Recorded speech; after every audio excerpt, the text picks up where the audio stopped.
Bago ka pumasok sa buhay ng isang tao, dapat handa ka sa ugaling meron siya.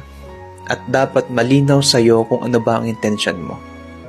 Hindi dahil gusto mo lang siya kasi na-attract ka, napugian or nagandahan ka, or naputian ka lang sa kanya. Dapat malinaw sa'yo na kaya mo gusto pumasok sa buhay niya kasi gusto mo maging parte ng buhay niya. At handa ka sa ugaling meron siya. Kapag pumasok ka na sa buhay niya, responsibilidad mo na siyang alagaan, mahalin, at iingatan. Hindi para baliwalain lang. Remember na kapag nagmahal ka, parte na yan ng pang-araw-araw mo na buhay. Kasi commitment yan. Hindi mo pwedeng baliwalain yung partner mo or hindi ka pwedeng umastang single lang kasi may jowa ka na o may partner ka na. At isa pa, wag na wag mong ipapakita na kaya ka lang niya magugustuhan kasi nag-e-effort ka.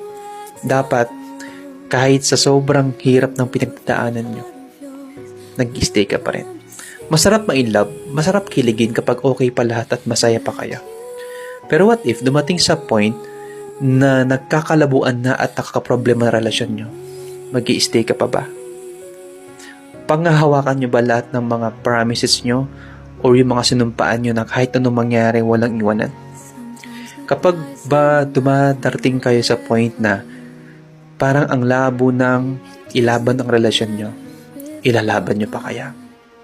Mabilis magsabi na ilalaban kita hanggang huli, pero pag nandyan na, minsan nagdududa ka na sa sarili mo kung kaya nyo pa.